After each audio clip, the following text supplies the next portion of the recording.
Olá, que ótimo estarmos juntos em mais um guia explicativo.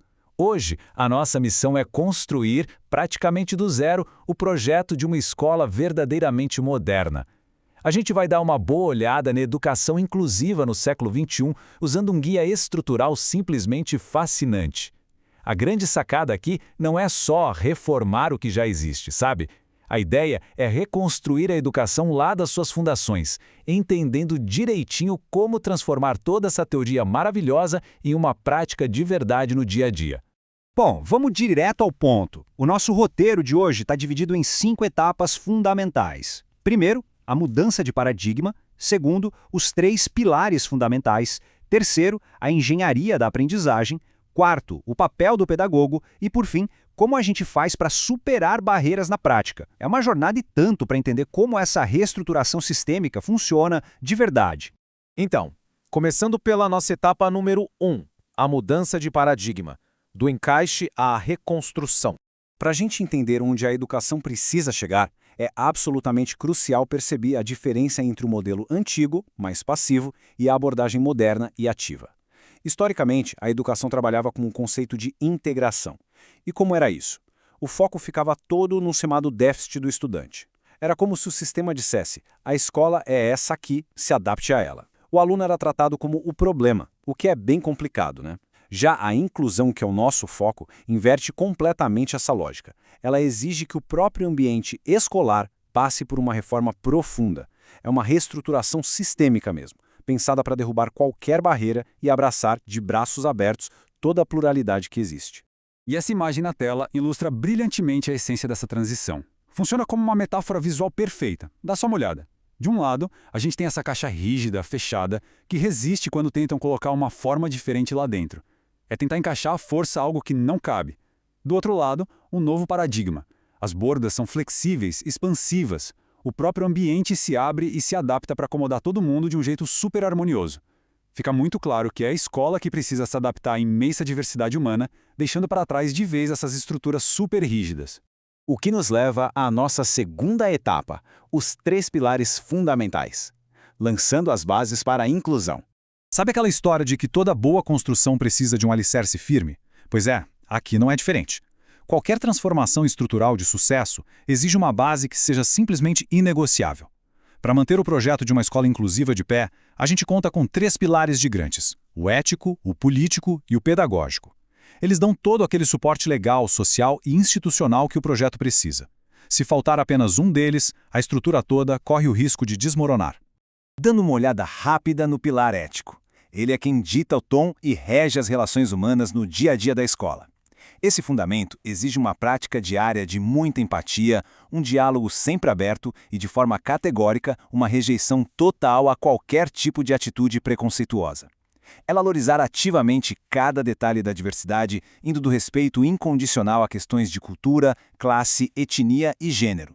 No fim das contas, o princípio básico e absoluto aqui é a dignidade humana. Passando agora para o pilar político. É bem interessante observar a linha do tempo que mapeia a progressiva institucionalização desses direitos nas nossas leis. Tudo começa lá em 1988, com a Constituição Federal garantindo a educação como um direito de todos. Depois, em 1996, a LDB entra em cena para assegurar o atendimento preferencial na rede regular de ensino. Dando um salto para o período entre 2008 e 2015, a Política Nacional e a Lei Brasileira de Inclusão focam de vez na eliminação contínua de barreiras. E hoje, todo esse percurso deságua na BNCC, que orienta o desenvolvimento de práticas totalmente voltadas para a diversidade. É basicamente a evolução factual da inclusão ganhando força na lei. Chegamos então à nossa etapa número 3, a engenharia da aprendizagem, o fundamento pedagógico.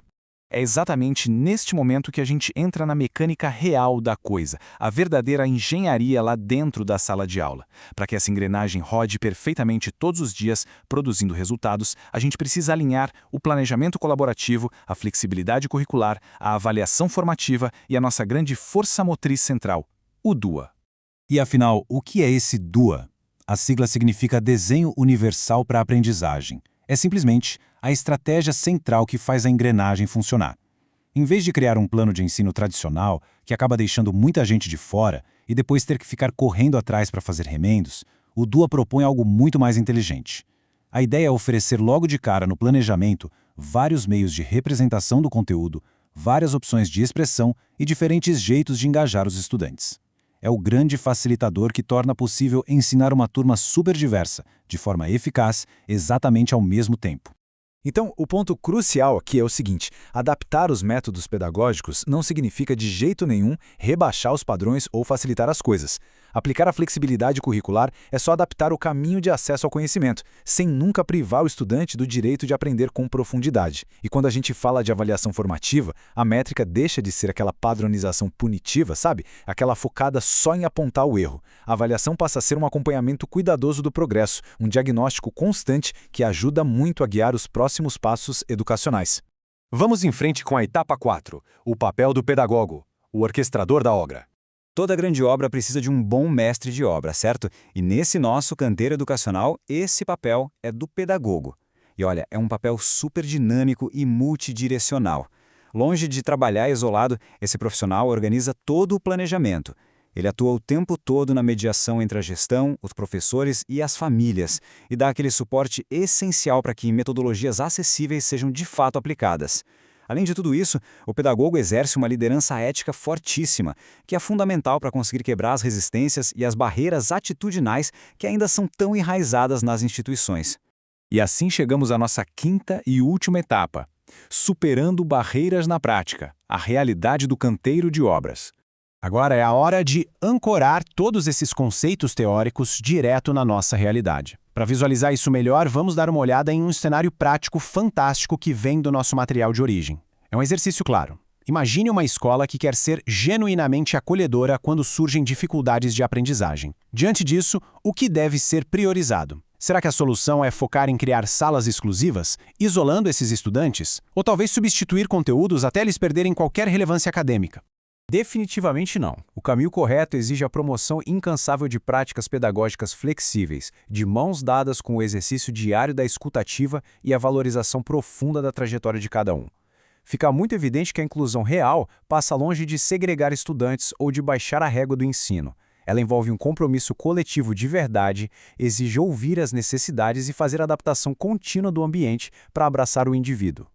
Agora, o que é realmente incrível de observar nesse slide é a representação visual direta desses obstáculos. Dá para notar perfeitamente os muros espessos do preconceito e as grandes grades da resistência metodológica. O educador atua exatamente aí no meio, quebrando de forma literal essas barreiras duras da cultura tradicional. É esse trabalho braçal que permite abrir um caminho pavimentado que leva não para um ponto final, mas para uma prática diária rumo à equidade. E essa citação capta a mensagem inteira de um jeito tão poderoso.